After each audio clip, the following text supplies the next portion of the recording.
আমরা অনেকেই জানি না রাধা অষ্টমীতে কি কাজ করলে রাধা কৃষ্ণের কৃপা পাওয়া যায় এবং কি কাজ করলে অতি দ্রুত সময়ের মধ্যেই বিবাহের বাধা দূর হয়ে বিবাহযোগ তৈরি হয়। সেক্ষেত্রে চলুন জেনে নেওয়া যাক সেই সকল কাজ সম্পর্কে। প্রথমেই জেনে নেওয়া যাক এবছরে রাধা অষ্টমী কত তারিখ পড়েছে। এবছরের রাধা অষ্টমী হচ্ছে 11ই সেপ্টেম্বর। আমরা সবাই কম বেশি জেনে থাকি যে শ্রীকৃষ্ণের জন্মাষ্টমীর 15 দিন পরে শুরু হয় রাধা অষ্টমী। আর এই রাধা অষ্টমীতে কিছু নিয়ম পালন করলেই অনেক ধরনের সুফল পাওয়া যায়। যেমন রাধা অষ্টমীর দিনে রাধার সঙ্গে শ্রীকৃষ্ণেরও পূজা করুন, কারণ শ্রীকৃষ্ণ ছাড়া রাধা অসম্পূর্ণ, যেমন রাধা ছাড়াও কৃষ্ণ অসম্পূর্ণ। সেক্ষেত্রে এই নিয়মগুলো পালন করুন। কৃষ্ণ ও রাধার পূজা করলে এবং উপবাস করলে মনোবাঞ্ছা পূর্ণ হয়।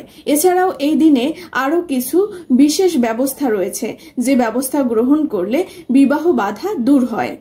প্রথমেই রয়েছে রাধা অষ্টমীর দিনে গোপনে তিল দান করুন।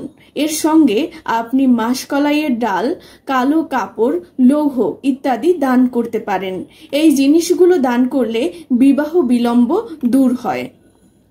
দ্বিতীয়ত রয়েছে বিয়েতে কোনো সমস্যা হলে রাধা অষ্টমীর দিন ওম হ্রিম শ্রী রাধিকায় নমঃ এই মন্ত্রটি জপ করুন।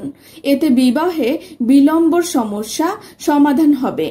অন্যদিকে আপনি যদি কাউকে ভালোবাসেন, তাকে বিয়ে আশা করেন, তাহলে রাধা অষ্টমীর দিন ওম ক্লিম কৃষ্ণায় গোপীজন বল্লভায় স্বাহা মন্ত্রের 5 মালা জপ করুন।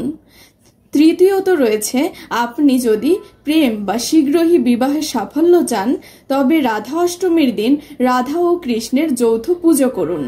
পূজায় ভগবান শ্রীকৃষ্ণকে হলুদ বস্ত্র এবং রাধা রানীকে গোলাপি বস্ত্র অর্পণ করুন। আপনার রাধা বল্লভ মন্ত্রটি জপ করুন। চতুর্থ রয়েছে রাধা অষ্টমীর দিন রাধা কৃষ্ণকে সাদা মিষ্টি বা সাদা চাল, দুধ বা চিনি মিশ্রি দিয়ে তৈরি করা ক্ষীর নিবেদন করুন। এর মাধ্যমেও আপনি রাধা কৃষ্ণের আশীর্বাদ পাবেন এবং মনের সকল ইচ্ছা পূর্ণ হবে। পঞ্চমত রয়েছে রাধা অষ্টমীর দিন রাধিকাকে কুমকুম এবং শ্রীকৃষ্ণকে চন্দন তিলক দিন। সাদা চন্দন দিয়ে একটি কাগজে আপনি যাকে ভালোবাসেন তার নাম লিখুন এবং রাধা কৃষ্ণের পায়ের কাছে রাখুন। আপনি প্রেমিক বা প্রিয়জনকে পাওয়ার জন্য সত্যিকারের হৃদয়ে প্রার্থনা করুন। এর মাধ্যমে আপনি আপনার কাঙ্ক্ষিত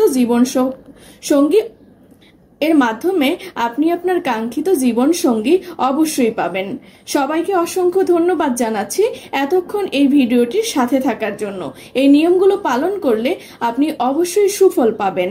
আর এরকম আরো নতুন নতুন অজানা কিছু ভিডিও পেতে চ্যানেলটি সাবস্ক্রাইব করে লাইক এবং ফলো বাটনটি প্রেস করে রাখুন।